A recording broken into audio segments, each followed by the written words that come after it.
Early in a job interview, a recruiter will almost inevitably ask for your salary expectations. This question appears routine, but serves a specific function. The employer is looking for reasons to eliminate you from a crowded applicant pool.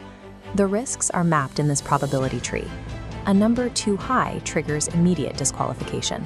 Conversely, a number too low establishes a permanent anchor, suppressing your final offer.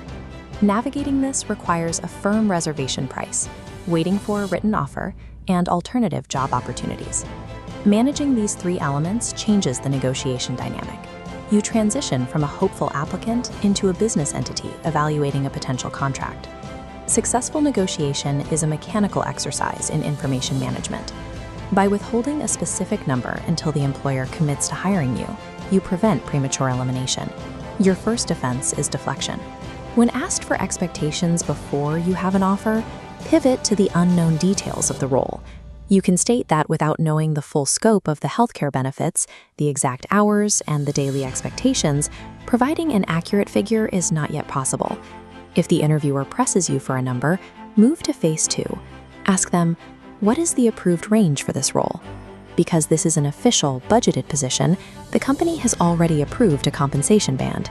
This question shifts the burden of disclosure back to the employer. In cases where they claim they don't know the range, move to phase 3. Provide a wide range where both the low and high ends are realistic for the market, but the upper limit stretches towards your ideal target. This tiered approach keeps you in the process. It protects your compensation ceiling while forcing the employer to reveal their budget first. Recruiters may also ask for your current or previous salary history. This is an attempt to gauge your market value based on what someone else paid you. By uncovering your historical rate, they can anchor their new offer to your past rather than the requirements of the new role. You can shut this down by citing a personal policy. State that you keep your compensation history private due to confidentiality and privacy considerations. Withholding your past data ensures the new offer is calculated based on the value you bring to this specific organization. The screening phase ends only when you receive a formal, written job offer. A written offer proves the employer has settled on you as their preferred candidate. At this point, the leverage shifts in your direction. Now that they are committed, you can initiate a counteroffer. To be effective, your counter must be anchored in the facts discovered during the interview process. You build your case by acknowledging their offer and then introducing the logical reasons for an adjustment.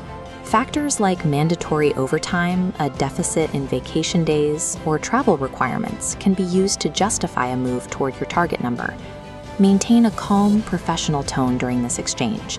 You are presenting a business case based on the realities of the job. By tethering your request to these specific details, you justify a higher number without appearing arbitrary. If the employer rejects the counter or issues a take-it-or-leave-it ultimatum, you must refer back to your predetermined limits. Your reservation price is the absolute minimum you have decided is worth your time. When an offer dips below this line, walk away. This boundary is easier to hold when you have pipeline alternatives. Outside offers allow you to evaluate ultimatums objectively. If the employer cannot meet your minimum, decline the offer with a polite, firm statement. State that the numbers do not align and wish them success in their search. The willingness to walk away from a deal that does not meet your requirements is the most effective form of negotiating power. Transitioning into a clinical, equal business entity requires strict adherence to the negotiation sequence. You deflect early salary questions, protect your historical data, and wait for the written offer before justifying your target with logic. Employers respect these professional boundaries. Treating your career negotiations as objective, calculated business transactions commands your actual market value. You can maintain this leverage by upskilling and keeping your professional options open throughout your career. Career mastery is built on information control.